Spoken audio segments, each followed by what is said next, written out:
नमस्कार, मैं दिव्यांशी आप सभी का स्वागत करती हूँ स्टडी आईक्यू पर। आज इस इंटरव्यू सेशन में हमारे साथ जुड़ेंगे यूपीएससी सीएसई 2020 एग्जामिनेशन में ऑल इंडिया रैंक 692 हासिल करने वाले विनीत बंसोड़ जी। मैं स्वागत करती हूँ सर आपका स्टडी आईक्यू पर और आपको ढेर सारी बधाई। Thank you so much, Divyanshi, for having me here. Thank you. We are very glad sir कि आज आप जुड़े हैं और अब आपकी जो जर्नी है वो आप हमारे साथ शेयर करेंगे। मैं सभी को बता दूं तो सर सिविल इंजीनियर है, उन्होंने अपनी इंजीनियरिंग एमएनआईटी जयपुर से कंप्लीट की। 2 साल उन्होंने जॉब किया और उसके बाद फिर वो यूपीएससी सीएसई की प्रिपरेशन में आ गए। तो चलिए सीधी बात करते हैं विनीत जी से और जानते हैं उनकी जर्नी अभी तक की। सर सिविल इंजीनियरिंग से फिर कैसे प्रिपरेशन के लिए आप आए, मैं ये थोड़ी जर्नी आपसे जानना चाहूंगी। हाँ, एक्चुअली ये थॉट कि यूपीएससी के लिए प्रिपेयर करना है, ये हमेशा से था। आई गेस स्कूल टाइम से, जब मैं 11th-12th में था तब मैंने कहीं कंसोलिडेट कर लिया था कि मुझे यूपीएससी की तैयारी करनी है। लेकिन जो पाथ मुझे इसके लिए ऑप्ट करना था वो मुझे ऐसा लगा कि एक प्रोफेशनल डिग्री की एक बैकिंग अगर मेरे पास होती है तो मुझे करियर में भी हर तरीके से हेल्प करेगा। तो फिर मैंने सोचा कि इंजीनियरिंग की जाए, जो जनरली एक लोअर मिडिल क्लास के बच्चे करते हैं। तो मैंने इंजीनियरिंग की और उसके बाद फिर बस जब 2 साल मुझे लगा कि हाँ, मैंने अपने लिए सफिशिएंट पैसा जमा कर लिया है कि कोचिंग की जा सके, तो फिर मैंने मूव किया और फिर मैं यूपीएससी की प्रिपरेशन मैंने स्टार्ट कर दी। सर आपने जैसे बताया कि हमेशा से ये जहन में था स्कूल टाइम से ही कि यूपीएससी की तैयारी करनी है और आपने की भी। क्या कॉलेज में भी ये दिमाग में था कि कैसे तैयारी करनी है, क्या स्ट्रैटेजी बनानी है, कॉलेज से ही आपने शुरू कर दिया था या फिर जब जॉब छोड़ी उसके बाद से ही फुल फ्लेजेड तैयारी आपने शुरू की? कॉलेज में मेरे दिमाग में तो था कि यूपीएससी की तैयारी करनी है। मेरे दोस्त कर भी रहे थे इंजीनियरिंग सर्विसेज की तैयारी, पर एक मेरे अंदर कहीं ऐसा एक माइंडसेट हो गया था कि यार बिना कोचिंग के मैं कर नहीं पाऊंगा, या राइट गाइडेंस मुझे नहीं मिलेगा अगर, तो मैं सही ट्रैक पे नहीं रहूंगा या मेरा प्रोसेस उतना फास्ट ट्रैक नहीं होगा। तो मैंने इस तरीके से थोड़ा डिले किया था प्रिपरेशन स्टार्ट करना। पर जब मैं बैंगलोर में था तब मैंने कुछ बुक्स मंगवाई थी और मैं कोशिश करता था उनके थ्रू जा सकूं, जो कि मैं नहीं जा पाया। वो अभी भी वैसी ही रखी है क्योंकि यहाँ आने के बाद बुक्स चेंज हो गई थी। बट हाँ, मैंने कुछ वहां पर बुक्स मंगवाई थी और फिर जब मेरा टेन्योर वहां पे कंप्लीट होने लगा था तो उसके आसपास मैंने फिर बिल्कुल अच्छे से सोचना तैयार शुरू कर दिया था एग्जाम की।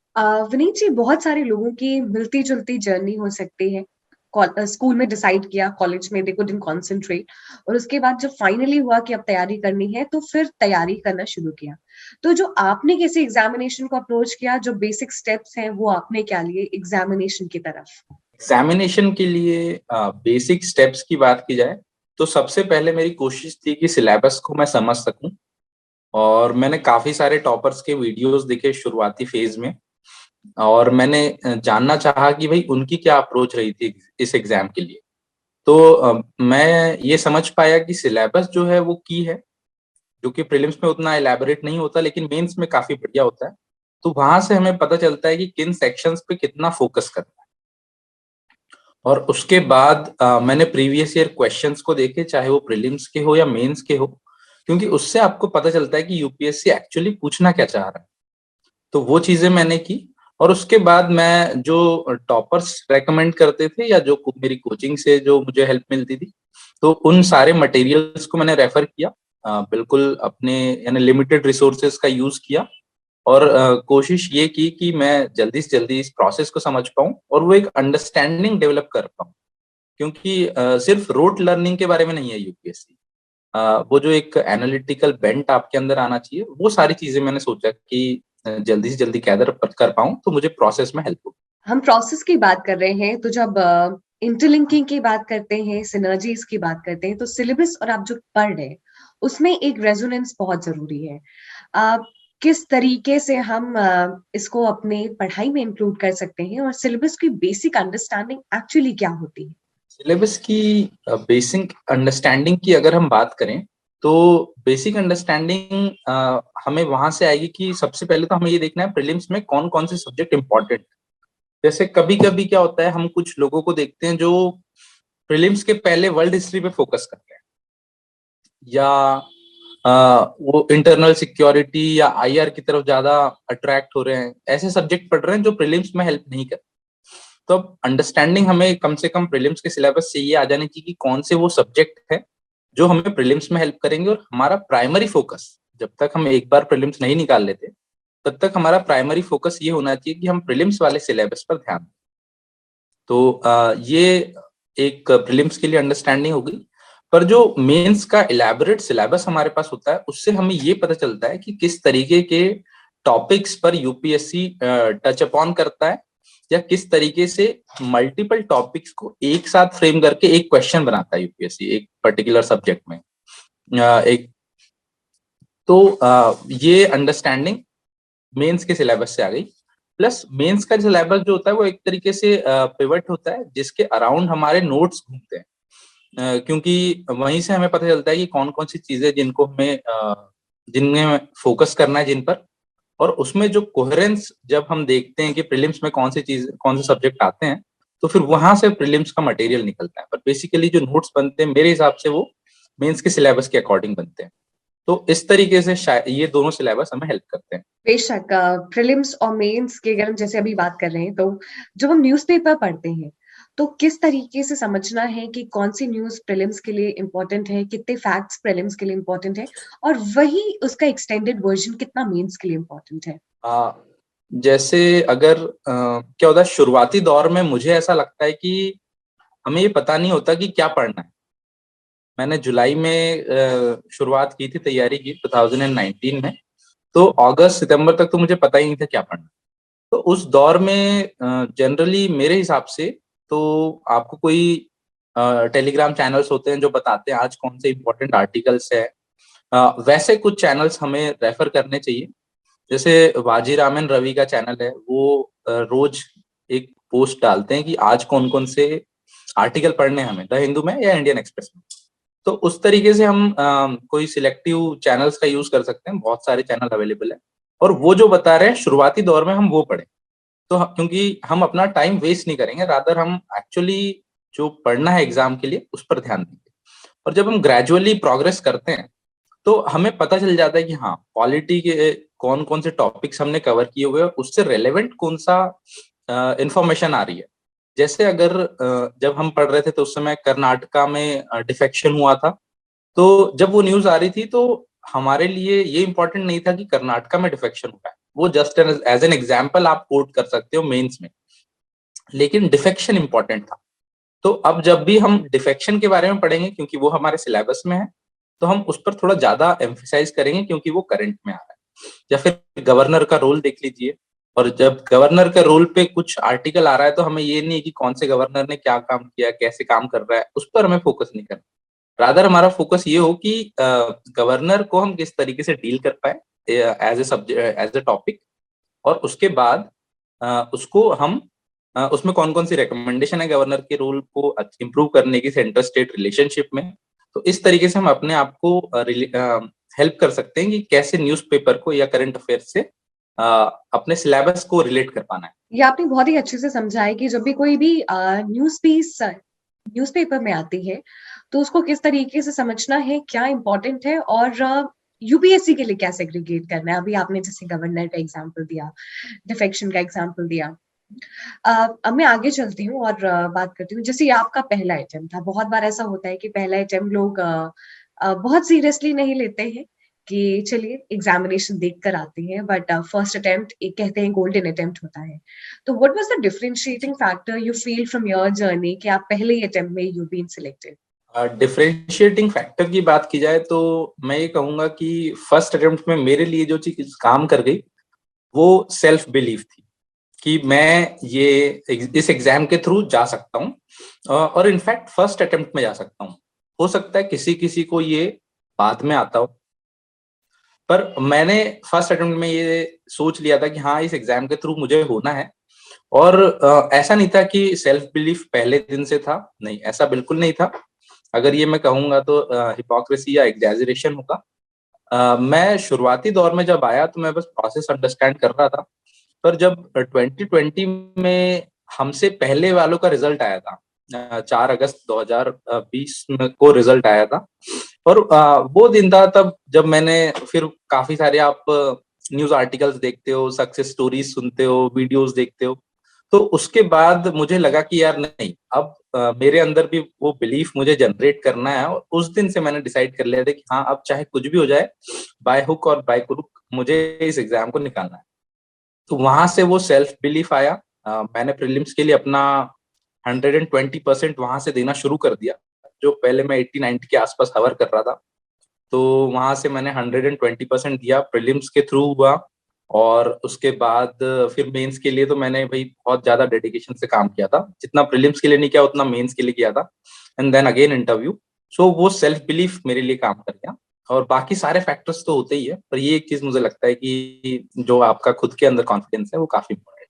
विनीत जी, अगर मैं आपकी जर्नी की बात करूं तो आपने 2019 से प्रिपरेशन शुरू किया और ये एग्जामिनेशन 2020 में था, तो तकरीबन 1 साल का समय था और आपने कोई भी बेसिक बुक्स पहले नहीं पढ़ी थी, आप एग्जामिनेशन की जो पूरा 1 साल था उसमें ही किया।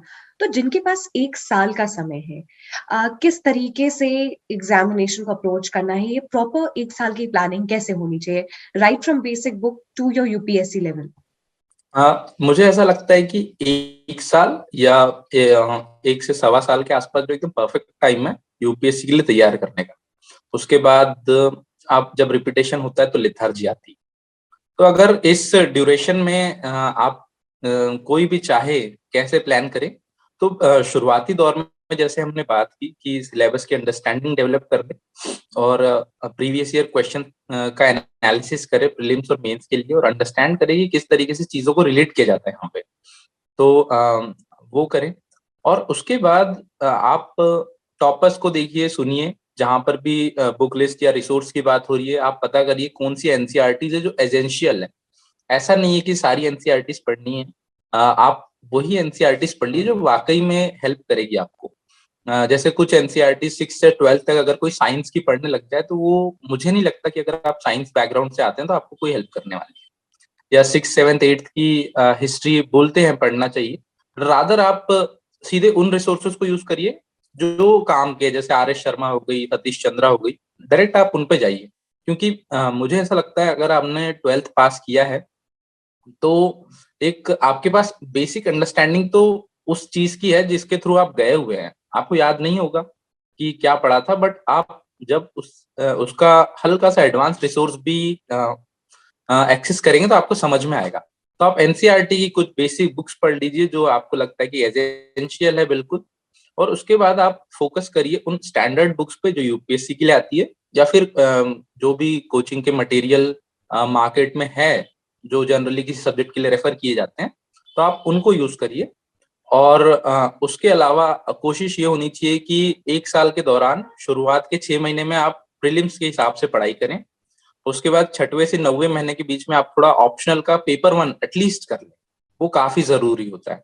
ऑप्शनल का पेपर 1 अगर आप हो जाता है ना, तो जैसे मेरा ऑप्शनल सोशियोलॉजी है, तो मुझे एटलीस्ट ये पता था कि थिंकर्स कौन कौन से हैं। मैंने पूरा नहीं पढ़ा था, बट मैं थिंकर्स तक आ गया था।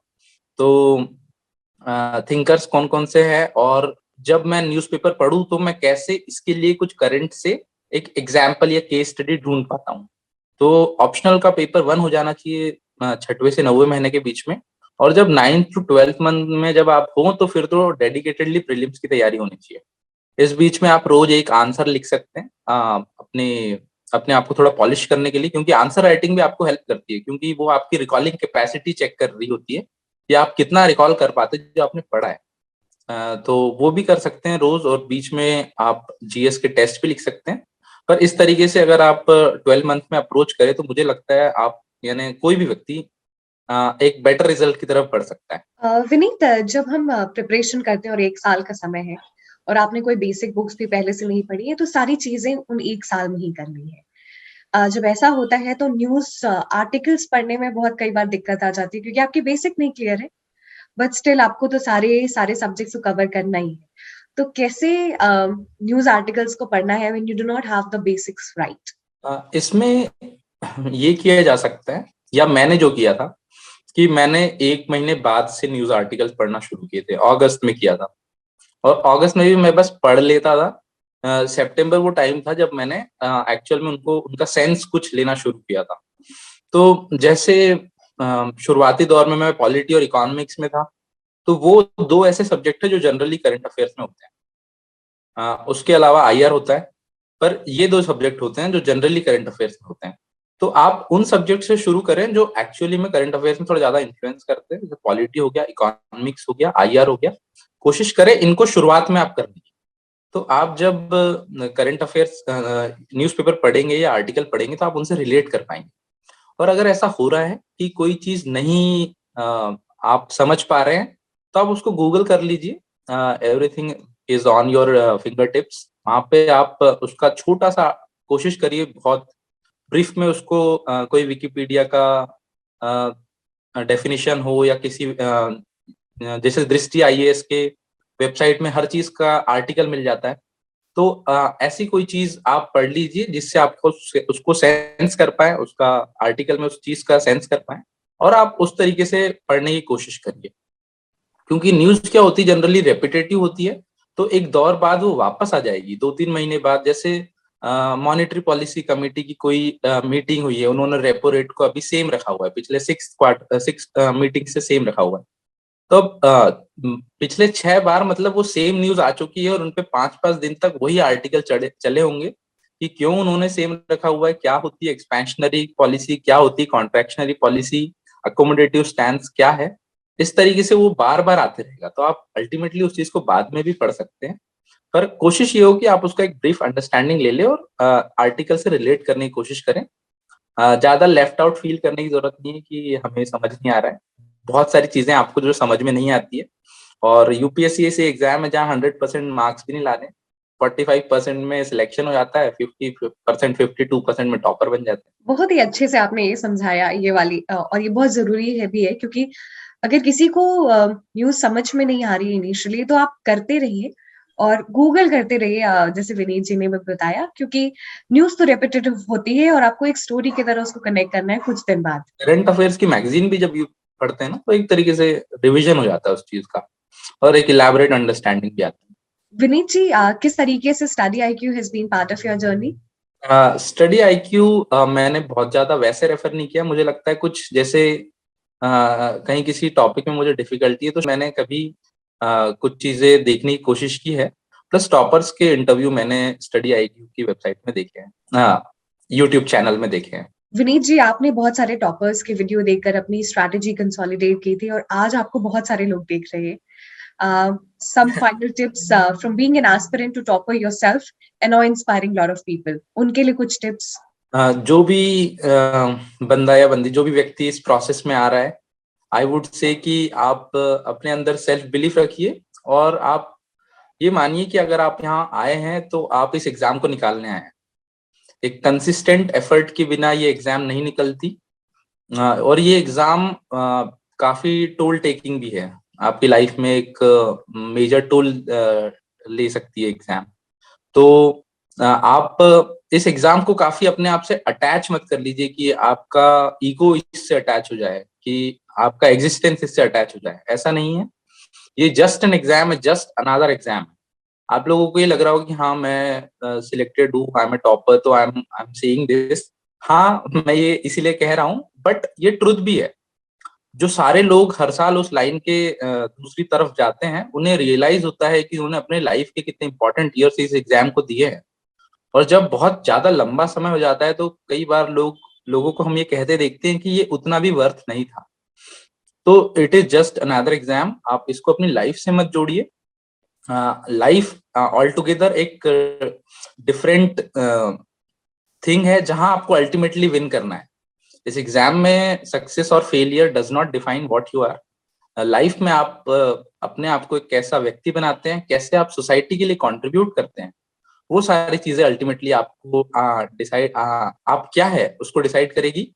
और कोशिश ये होनी चाहिए कि जब अपने लाइफ के आप उन आखिरी लम्हों में हैं जहां से आप अपने लाइफ को देखेंगे, तो आपकी लाइफ में बस कोई रेग्रेट ना हो, तो आप एक सक्सेसफुल लाइफ जी रहे हैं। बेहतर तरीके से पढ़ाई करते रहिए, कंसिस्टेंट एफर्ट दीजिए, और मेहनत अगर करेंगे, स्मार्ट वर्क और हार्ड वर्क का अगर कॉम्बिनेशन होगा तो आई एम फॉर श्योर आप इस एग्जाम को निकाल पाएंगे। Thank you so much Vineet ji for joining us in this interview session. और ये सभी एस्पिरेंट्स के लिए कि सेल्फ बिलीफ रखिए, मेहनत करिए, and don't consider this examination as matter of life and death. Your life is beyond this examination, but if you're preparing, prepare wholeheartedly. Thank you so much, Vineet ji, and the entire team wishes you good health, good luck always.